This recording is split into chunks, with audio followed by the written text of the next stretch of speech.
If you clicked on this video, then you know that this year's E3 just ended and that there were quite a few amazing things announced. I mean, we were all spoiled from everything that got revealed. In all seriousness, in the next few months, I will no longer have a wallet because I'll be too busy throwing my money at the nearest GameStop, and also Smash 5 is a thing, and the hostess from Devolver Digital got turned into a robot, and EA still sucks, haha, what a shocker, and good lord, there is just so much to talk about. With all these new games to talk about, I want to express my thoughts and opinions on everyone who presented based on the games they presented and how the presentations went in their entirety. I made a video like this because I absolutely love sharing my opinions on video games and about things that I personally love. So if you agree, disagree, or have a completely different opinion about how E3 went, then please feel free to leave me a comment and I'll be sure to read it. I also include timestamps for when I talk about each company, so if you want to see a certain part, just click on that part of the video. And without further ado, let's start talking about E3 2018. As surprising as this sounds, Microsoft really stepped things up compared to their presentation last year. They had amazing announcements to share, such as Jump Force, Ori and the Blind Forest, Will of the Wisps, Devil May Cry 5, and even a new Halo game, which is probably the most surprising thing to me. The fact that 343 Industries is still able to create more games for a franchise that's lasted for so long and has had so many installments. There were many other games that caught my attention as well as the ones that I previously mentioned, but it'd take way too long to name them all since they had a whopping 50 games presented this year, which is quite a lot considering Microsoft standards. Of course, not all of them were new IPs or bad attention grabbing, at least in my opinion, but Microsoft's conference was an overall positive experience, both from the variety of games they revealed and the general nice and pleasant atmosphere that each speaker created with their parts of the presentation. Also, Tales of Vesperia is coming to the Switch. Cue a song and dance! Now, don't get me wrong, I love Square Enix for their vast variety of RPGs, as well as their other ambitious projects and franchises, like their take on the Tomb Raider games, and of course Kingdom Hearts, but it was kinda shocking to see how short and lackluster their presentation was. I liked how they cut to the chase with most of what they revealed and transitioned to a different game literally right after they were finished unveiling the one before it, but because of the small amount of announcements they prepared and how quickly the whole conference went, it just seemed somewhat phoned in. They did show off and do new games and even gave Octopath Traveler an early release date, so that's a win in my book at the very least. Though the rest of what they announced were games that were already announced by other developers or were already out in the open before E3 even began, which left a lot more to be desired. Definitely better than EA, but I bet they could have done a lot better either way. So how do I put EA's presentation in a way that isn't too blunt, short-winded, and somewhat comical? Maybe this clip from Haydox's video will fill that criteria. EA's dick. It's in your ass. Metaphorical anal presentation aside, EA didn't display anything more than its audience is already accustomed to.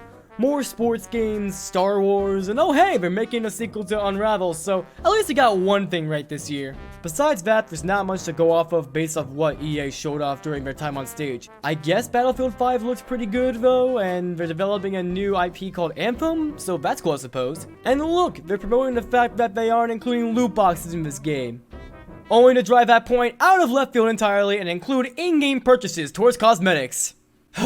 When will you ever learn? If you'd like to fully understand where my deep hatred for EA comes from, go watch Haydox's video for an enlightening and humorous take as for how scummy of a video game company they are.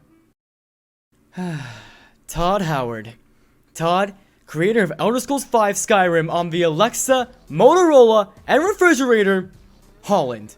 I can say with utmost certainty that Bethesda was my favorite presenter this year, hands down. Todd went really in depth about Bethesda's upcoming projects, which were both numerous and unique. I'm very much excited for Elder Scrolls 6 and Fallout 76, and to see them branching out to mobile and the Nintendo Switch shows that they are able to take risks. Yes, I know that Fallout Shelter exists, but to keep pushing for more on different devices outside of mainline consoles and PC is something I can happily welcome. And that's why I think Bethesda had the best presentation by far. And yes, I am sick of saying presentation at this point. I am never saying that word ever again after filming this video. Oh my god, the amount of times I have to say it's so infuriating. So, this happened. Future. Shut your mouth, you miserable piece of human garbage! And this. And this. And that. Whoa. Hey, whoa! Hey, stop! Hey, stop! And that.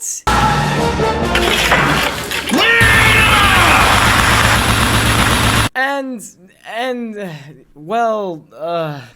Devolver basically just expanded upon their presentation last year.